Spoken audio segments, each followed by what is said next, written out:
Perfecționismul este sursa oricărei nevroze. Atâta timp cât umanitatea nu va renunța la ideea de perfecțiune, ea nu își va recăpăta sănătatea. Însă și ideea de perfecțiune a condus întreaga umanitate la o stare de nebunie. A gândi în termenii perfecțiunii înseamnă a gândi în termeni de ideologie, ideal, valori, trebuie, nu trebuie. Cine gândește în acest fel, trebuie să urmeze o cale precisă. Dacă dă greș, el se va simți imediat vinovat, un păcătos. De altfel, calea ideală este astfel croită încât nu poate fi urmată vreodată. Dacă destinația ar putea fi atinsă cu ușurință, ea nu ar mai avea nicio valoare pentru ego.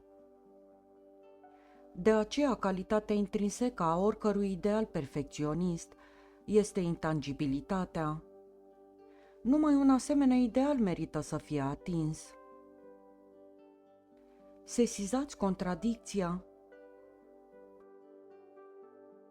Această dualitate creează o stare de schizofrenie. Omul încearcă să atingă imposibilul, deși știe că acest lucru nu poate fi realizat, potrivit însăși naturii lucrurilor. Dacă ar putea fi atins, nu ar mai fi ceva perfect, căci toată lumea ar putea să-l atingă.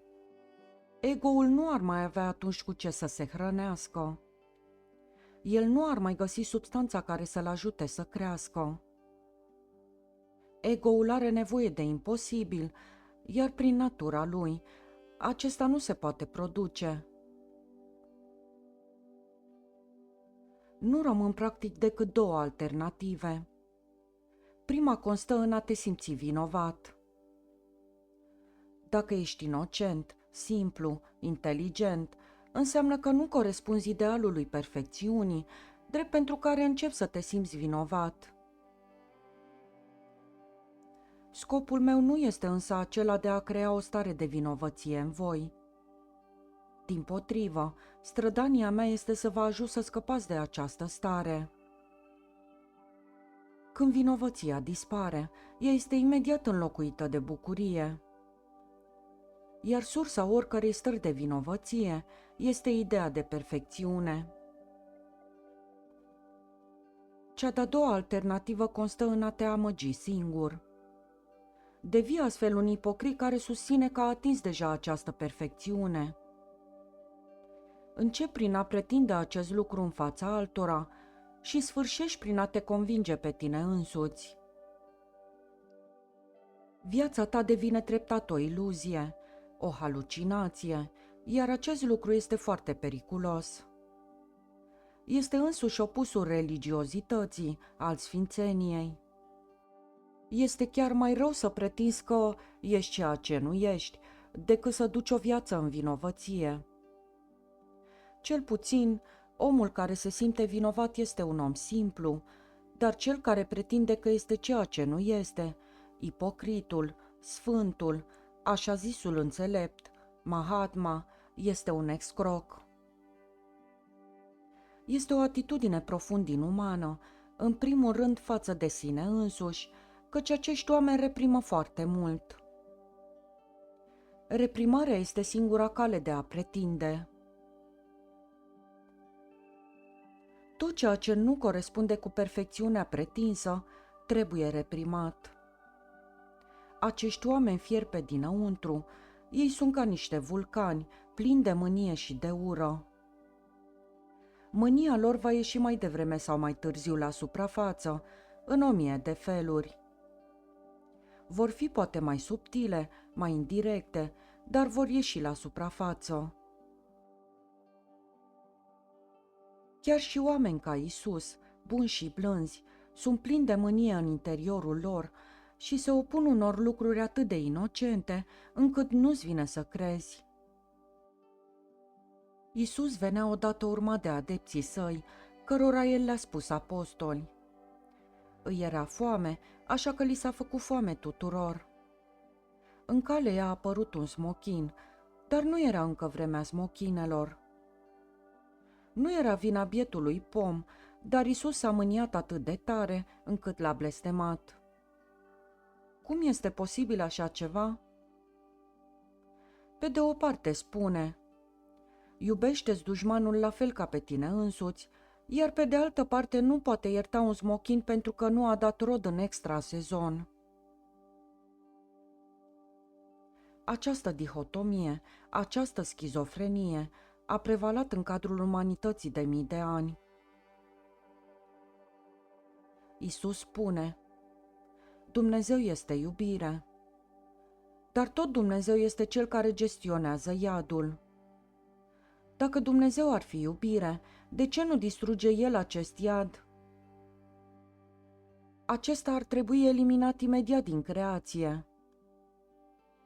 Însă și ideea de iad aparține unui Dumnezeu extrem de gelos. Dar Iisus s-a născut ca evreu, a trăit ca evreu și a murit ca evreu. El nu a fost nicio clipă creștin, nici nu a auzit măcar de acest cuvânt. Iar conceptul evreiesc despre Dumnezeu nu este deloc frumos.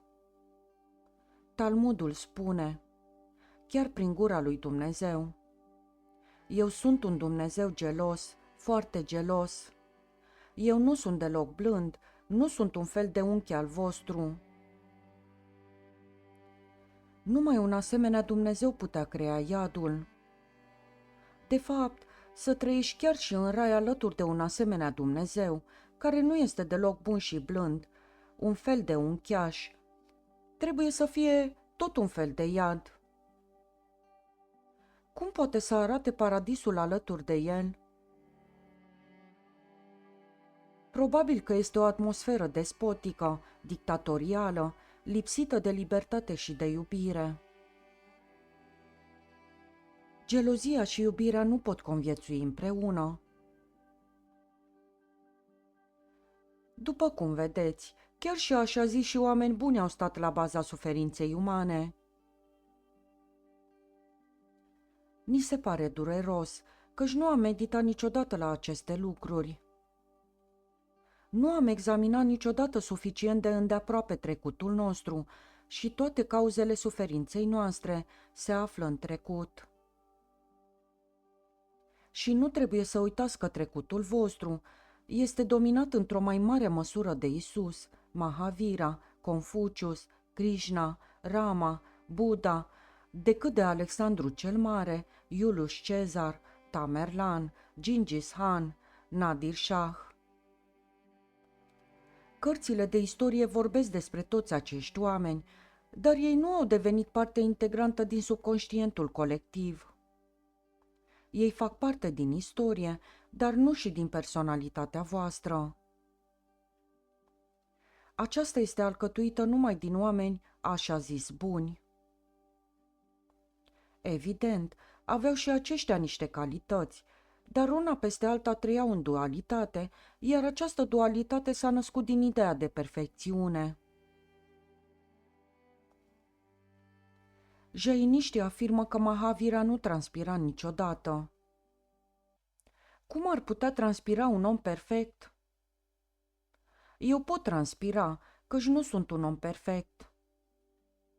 De altfel, transpirația în timpul verii este atât de frumoasă, încât aș prefera-o oricând în fața perfecțiunii. Un om care nu transpiră nu poate avea decât un corp din plastic, sintetic, lipsit de porozitate, care nu transpiră. Corpul omului este astfel construit încât să respire prin toți porii săi, de aceea transpirați. Transpirația este un proces natural care menține constantă temperatura corpului. Mahavira trebuie să fi fost un adevărat furnal în interior, la fel ca și iadul. Cum putea să-și mențină el constantă temperatura corpului? Fără transpirație, acest lucru este imposibil. Jainiștii susțin că atunci când un șarpe l-a mușcat pe Mahavira de picior, acesta nu a sângerat. Din picioarele lui a curs lapte, nu sânge. După părerea mea, acest lucru nu ar fi posibil decât dacă Mahavira avea sâni în loc de picioare, iar un asemenea om ar trebui dus la circ. Aceasta este ideea oamenilor despre perfecțiune. Un om perfect nu poate avea sânge în trup, că sângele este ceva murdar. El nu poate avea în vine decât lapte și miere. Imaginați-vă însă cum ar mirosi un om care ar avea în loc de sânge lapte și miere. Laptele s-ar acri, iar mierea ar atrage tot felul de musculițe. Probabil că ar fi acoperit pe tot trupul de musculițe.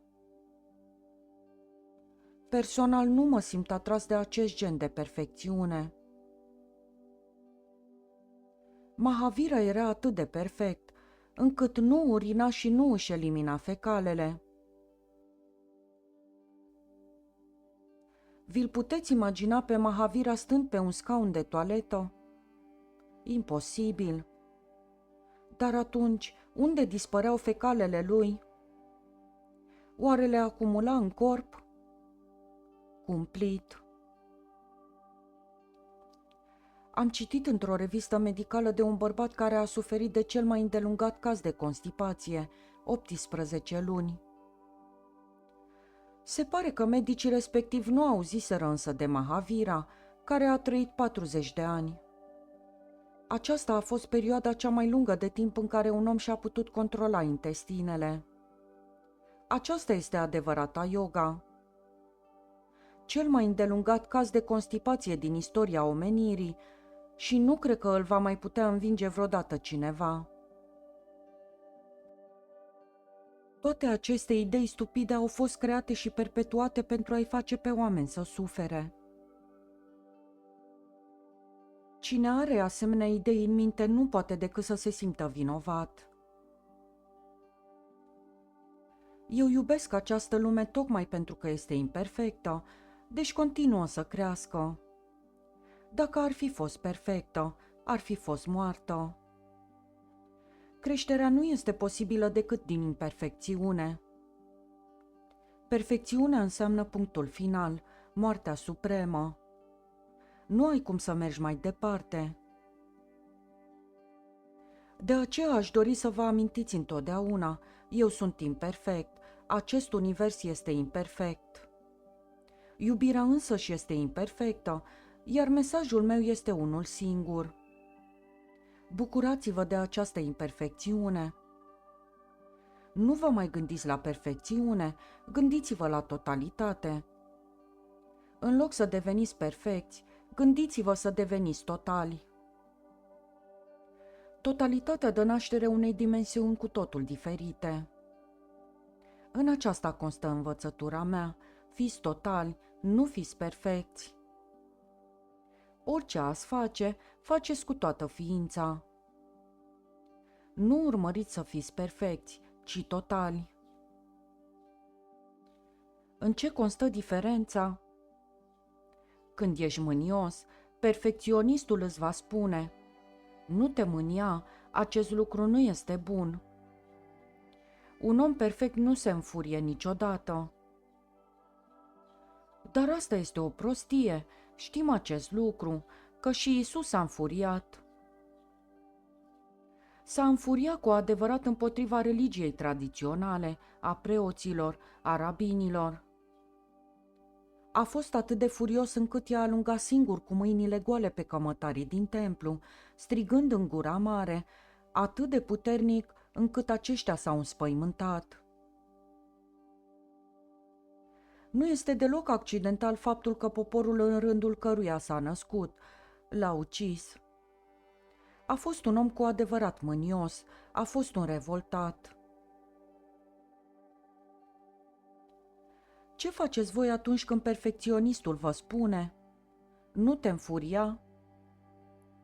Vă reprimați mânia, o înghițiți. Aceasta devine un fel de otravă lentă în interiorul ființei voastre. Chiar dacă pe termen scurt o reprimați, pe termen lung deveniți o persoană mânioasă, iar acest lucru este cu adevărat rău. Atunci când acționează ca o supapă, din când în când, Mânia are rostul ei, are chiar un farmec anume, căci este ceva profund uman. Un om care nu se înfurie niciodată pare lipsit de coloană vertebrală. De altfel, un om care nu se înfurie niciodată nu va putea nici să iubească, căci ambele stări au nevoie de pasiune și este vorba de aceeași pasiune. Un om care nu poate urî nu va putea nici să iubească. Cele două emoții merg mână-mână. Iubirea lui va fi rece. Rețineți, o ură fierbinte este de preferat unei iubiri ca gheața. Cel puțin îi apare un sentiment uman, intens, plin de viață. În schimb, omul care și-a pierdut orice urmă de pasiune pare mort din toate punctele de vedere. Mai mult, mânia lui nu-i trece niciodată. El nu o arată însă, că și-o reprimă. Strat după strat, mânia se acumulează în el. Dacă îi examinați cu atenție pe mult iubiții voștri Mahatma, pe sfinții după care sunteți atât de nebuniți, veți constata că aceștia sunt oameni profund mânioși. Ei sunt convinși că au ajuns să-și controleze mânia, dar ce se poate face cu o mânie controlată? Nu poți decât să o înghiți. Unde ar putea dispărea ea? Ea va aparține, face parte integrantă din ființa voastră și va rămâne în voi, neexprimată. Ori de câte ori mânia este exprimată, omul se eliberează de ea. El poate simți astfel din nou compasiunea. După trecerea furtunii, puteți simți din nou tăcerea iubirii. Există o alternanță ritmică între iubire și ură, între mânie și compasiune. Dacă renunți la una, va dispărea și cealaltă. Ironia face ca nici măcar să nu poți renunța la mânie, tot ce poți face este să o înghiți. Ea devine astfel parte integrantă din propriul tău sistem.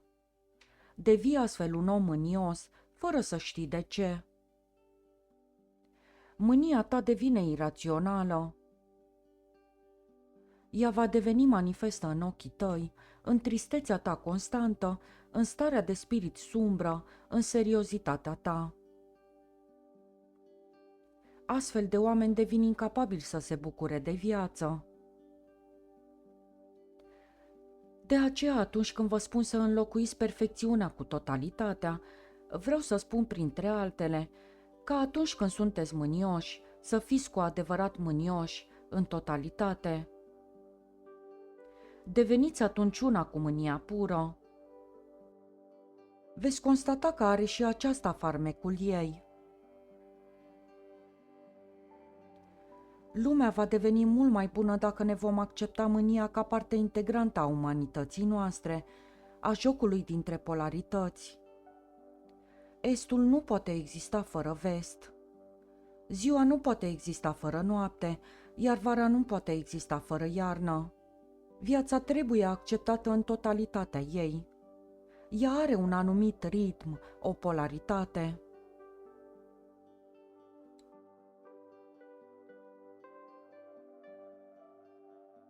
Am visat întotdeauna să devin un om bogat, faimos și plin de succes. Mă poți ajuta să-mi împlinesc dorința? Nu, domnule, nici vorbă. Nu voi face niciodată acest lucru, căci dorința dumitale este sinucigașă.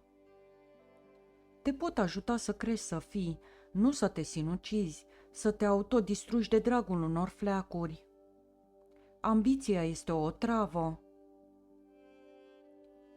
Eu pot ajuta pe oricine să devină mai creativ. Creativitatea nu are însă nimic de a face cu renumele și cu faima, cu succesul și cu banii. Nu vreau să spun prin asta că dacă acestea vin de la sine, trebuie să renunți la ele. Dar ele nu trebuie să devină însă o motivație în sine. Cum ar putea deveni un poet o persoană care încearcă să atingă succesul? Energia sa este canalizată atunci către politică. Cum ar mai putea fi ea poetică?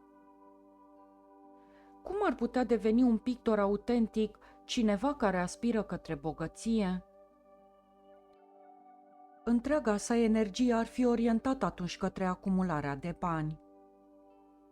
Un pictor adevărat are nevoie de întreaga sa energie pentru a picta, iar actul creator se petrece întotdeauna aici și acum. Nu este exclus ca el să îi aducă cândva și bogăție, deși acest lucru nu este neapărat necesar. Succesul și faima sunt accidentale. Fericirea nu este însă ceva accidental. Eu te pot ajuta să devii fericit. Nu îmi pun problema dacă picturile tale vor deveni faimoase sau nu, dacă tu vei deveni un al doilea Picasso. Te pot ajuta însă să pictezi astfel, încât însuși Picasso să devină gelos pe tine. Te pot ajuta să te pierzi în pictură și aici se află adevărata fericire. Momentele profund creatoare sunt momente de iubire, ele permit contactul cu divinitatea. Un moment divin este acel moment în care te pierzi cu desăvârșire, în care hotarele tale dispar, când tu nu mai existi și numai Dumnezeu există în tine. Nu te pot ajuta însă să atingi succesul. Vă reamintesc, eu nu mă împotrivesc succesului. Nu spun nimănui să nu atingă succesul. Nu am nimic împotriva acestuia, este perfect valabil. Ceea ce vă învăț eu este să nu vă lăsați motivați de succes, căci atunci veți rata poezia, pictura, cântecul pe care îl cântați chiar acum. Iar când succesul va veni, vă veți simți goi, căci nimeni nu se poate simți împlinit numai pentru că a cunoscut succesul. Succesul nu poate hrăni pe nimeni. El este ca un aer fierbinte, fără substanțe nutritive.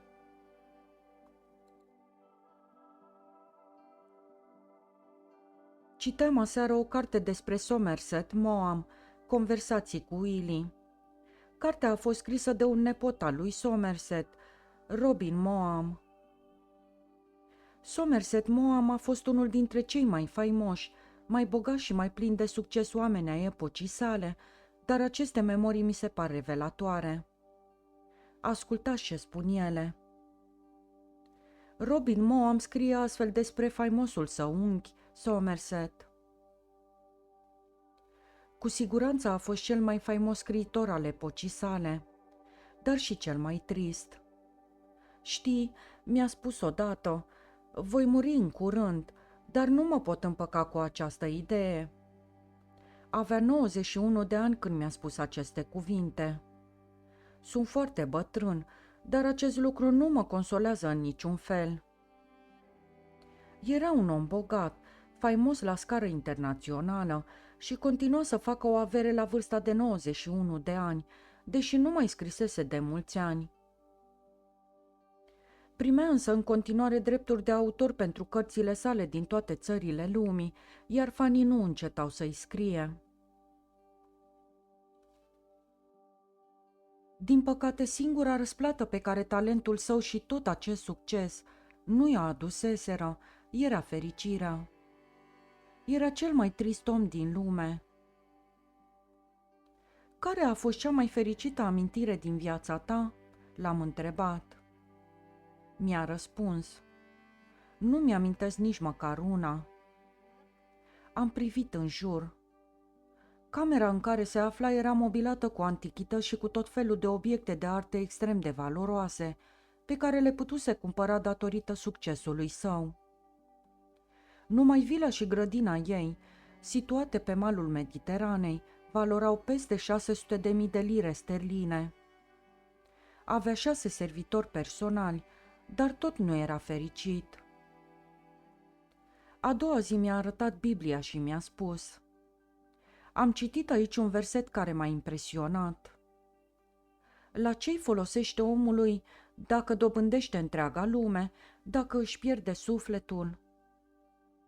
Și afrând mâinile, ca un om profund nefericit, după care a adăugat: trebuie să-ți spun, dragul meu Robin, că acest text a târnat deasupra patului meu pe vremea când eram copil. Am început atunci să ne plimbăm prin grădină. Știi, mi-a spus el, după ce voi muri, îmi vor lua totul, și ultimul arbore, întreaga casă, mobila. Nu voi putea lua cu mine nici măcar o măsuță. Era atât de trist, încât aproape că plângea. O vreme a păstrat tăcerea, în timp ce ne plimbam pe o alee cu portocali înfloriți. A continuat apoi: am fost un ratat întreaga mea viață. Am încercat să-l consolez. Ești cel mai faimos scriitor în viață, nu mi se pare deloc puțin lucru. Mi-a răspuns: aș fi preferat să nu fi scris nici măcar un singur cuvânt. La ce mi-a folosit? Întreaga mea viață a fost un eșec, iar acum este prea târziu ca să mă schimb, este prea târziu. Iar în ochii lui au apărut lacrimi.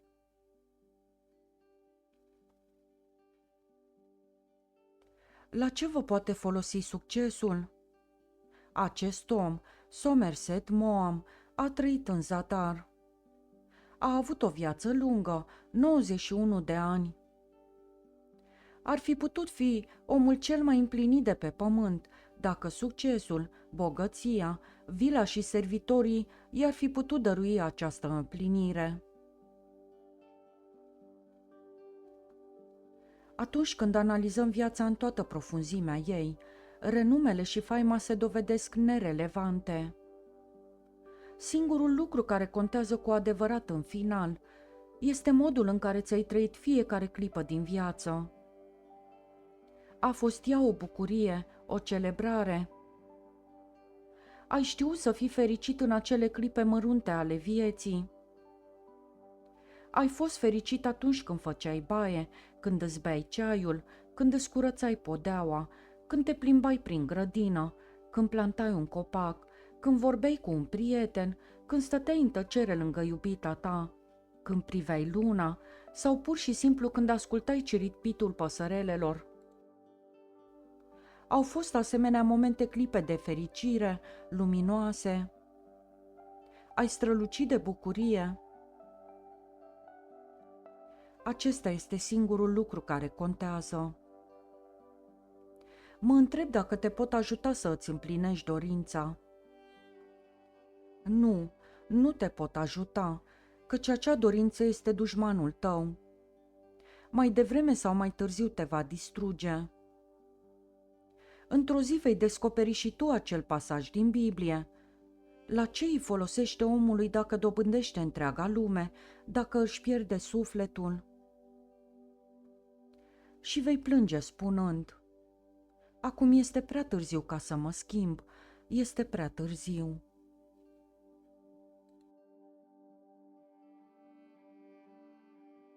Dar eu spun altceva. Acum nu este încă prea târziu. Mai poți face ceva, să îți schimbi complet viața, încă de la rădăcini. Eu te pot ajuta să realizezi această transformare alchimică, garantându-ți atingerea succesului lăuntric, dar nu și aceea a succesului exterior. Te pot face bogat, la fel de bogat ca și Buddha. Orice Buddha este un om bogat. Cei care acumulează doar bogății materiale nu sunt cu adevărat bogați. De fapt, ei sunt niște oameni sărmani care se amăgesc singuri, pe ei și pe alții, că sunt bogați. În adâncul ființei lor sunt niște cerșetori, nu niște împărați. Se spune că Buddha a ajuns odată într-un oraș, dar regele local a ezitat să vină să-l întâmpine. Primul ministru i-a spus: dacă nu te duci să-l întâmpini, iată demisia mea. Refuz să-ți mai slujesc de acum înainte. Regele l-a întrebat: bine, Dar de ce? Omul îi era indispensabil. Fără el, puterea lui nu mai valora mare lucru. De aceea el a insistat. De ce? De ce trebuie să mă duc să-l întâmpin pe acel cerșetor?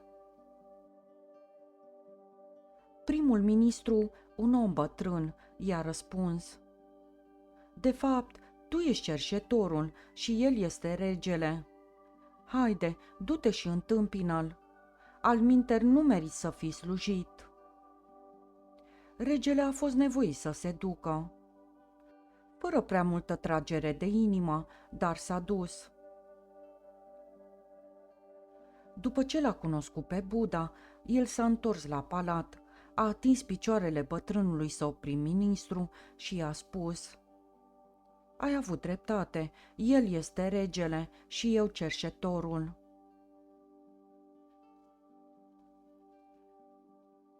Viața pe acest pământ este ciudată. Aici, cerșetorii sunt regi și regii sunt cerșetori. Nu vă lăsați amăgiți de aparențe. Priviți dincolo de ele. Inima este bogată atunci când tresaltă de bucurie, când se află în armonie cu Tao, cu natura, cu legea supremă a vieții, cu Dhamma. Inima este bogată atunci când se află în armonie cu totalitatea. Aceasta este singura bogăție autentică. Alminteri, va veni cu siguranță ziua când vei plânge, spunând printre suspine: Este prea târziu. Eu nu te pot ajuta să-ți distrugi singur viața. Sunt aici ca să te ajut să ți-o îmbogățești, nu să ți-o sărăcești.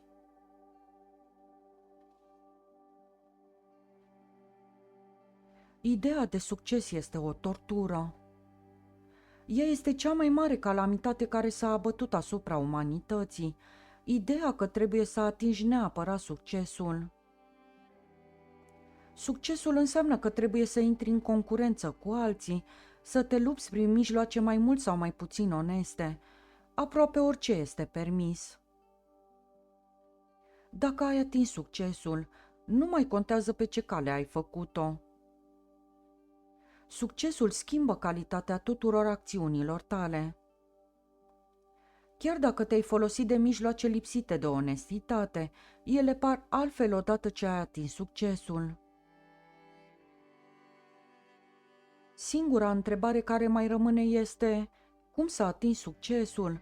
Cum să ajungi în vârf?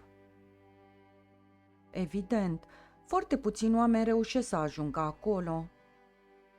Dacă toată lumea ar încerca să cucerească Everestul, cine ar mai rămâne aici jos? Spațiul pe Everest nu este suficient de amplu. O singură persoană poate sta în largul ei pe culme. Celelalte milioane de oameni care încearcă să ajungă pe ea sunt sortite eșecului. În sufletele lor se naște astfel o mare disperare. Ei încep să se simtă niște ratați.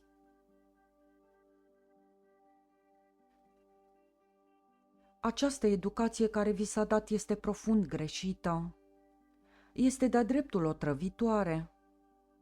Școlile voastre, colegiile, universitățile nu fac altceva decât să vă otrăvească. Sunt ca niște fabrici în care se produce pe bandă rulantă iadul, prezentat însă într-un ambalaj atât de frumos, încât aproape nimeni nu-și dă seama ce se ascunde în el. Întreaga lume a devenit un iad din cauza acestei educații greșite. Orice formă de educație care are la bază ideea de ambiție conduce la crearea unui adevărat iad pe pământ, lucru care s-a și întâmplat. Toată lumea suferă și se simte inferioară. Acest lucru este absolut ciudat, căci nimeni nu este inferior nimănui. Pur și simplu fiecare individ este unic și orice comparație este inutilă. Tu ești tu și nu poți fi altcineva. De altfel, nici nu este necesar. Pe de altă parte, nu trebuie să devii faimos, să fii cunoscut de lumea exterioară. Această vanitate este o prostie.